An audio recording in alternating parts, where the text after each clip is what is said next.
좋은 아침입니다. 오늘 주시는 하나님의 말씀은 빌립보서 2장 13절에서 18절 말씀입니다.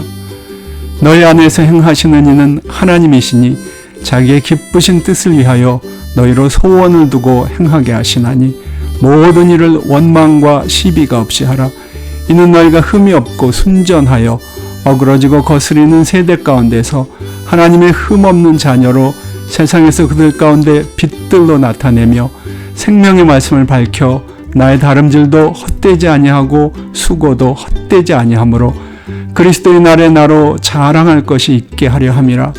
만일 너희 믿음의 재물과 봉사 위에 내가 나를 관제로 드릴지라도 나는 기뻐하고 너희 무리와 함께 기뻐하리니 이와 같이 너희도 기뻐하고 나와 함께 기뻐하라. 오늘의 제목은 하늘의 별처럼 빛나라입니다. 어두울수록 별은 더 밝게 빛납니다. 이런 표현은 매우 역설적으로 들릴 수도 있습니다. 그러나 엄연한 진리이기도 합니다. 저는 개인적으로 별을 보는 것을 매우 좋아합니다. 그러나 전깃불 등 다른 빛이 많은 도시에서는 별을 선명하게 보기가 너무 어렵습니다. 도시의 불빛은 별빛과 간섭을 일으켜 하늘의 별을 감상하기 어렵게 만들기 때문입니다. 그래서 별을 사랑하는 사람들은 별의 모습을 제대로 보기 위해 빛의 간섭이 없는 외진 곳으로 갑니다. 그리고 그곳에서도 별을 선명하게 보기 위해 가장 어두운 깊은 밤까지 깨어있는 경우가 많습니다. 왜 사람들은 별을 그렇게 좋아할까요?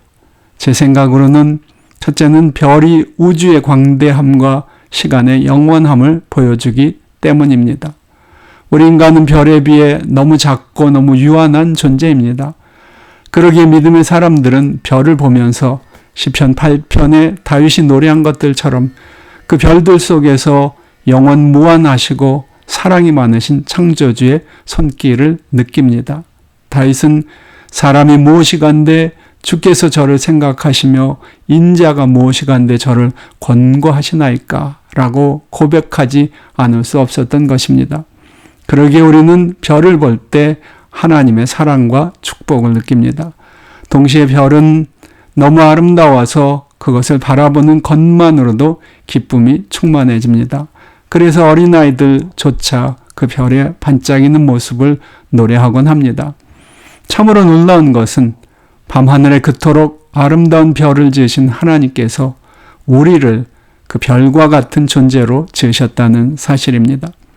주님은 우리를 날마다의 삶 속에 별과 같이 빛나라고 말씀하십니다.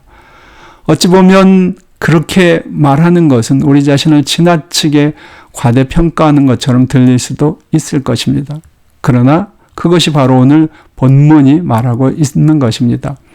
이는 너희가 흠이 없고 순전하여 어그러지고 거스리는 세대 가운데서 하나님의 흠 없는 자녀로 세상에서 그들 가운데 빛들로 나타내며 하나님은 우리가 어두운 세상 가운데 밤하늘을 비추는 별과 같이 살기를 원하십니다. 그렇다면 어떻게 해야 그럴 수 있을까요? 오늘 본문은 그 질문에 대해 분명한 답을 보여줍니다. 너희 안에서 행하시는 이는 하나님이시니 그의 선하신 뜻을 이루기 위하여 너희로 소원을 두고 행하게 하시느니라.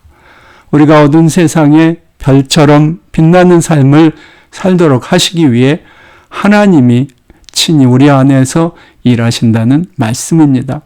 하나님이 우리 안에 빛과 같은 삶을 살고자 하는 동기를 부여하고 그렇게 살아갈 수 있는 힘을 주십니다. 우리가 해야 할 일은 생명의 말씀을 굳게 잡고 믿음으로 다름질하며 모든 일을 사랑 안에서 원망과 다툼이 없이 행하는 것뿐입니다. 여러분, 이렇게 어두운 세상을 밤낮 없이 비추는 별을 보신 적이 있으십니까?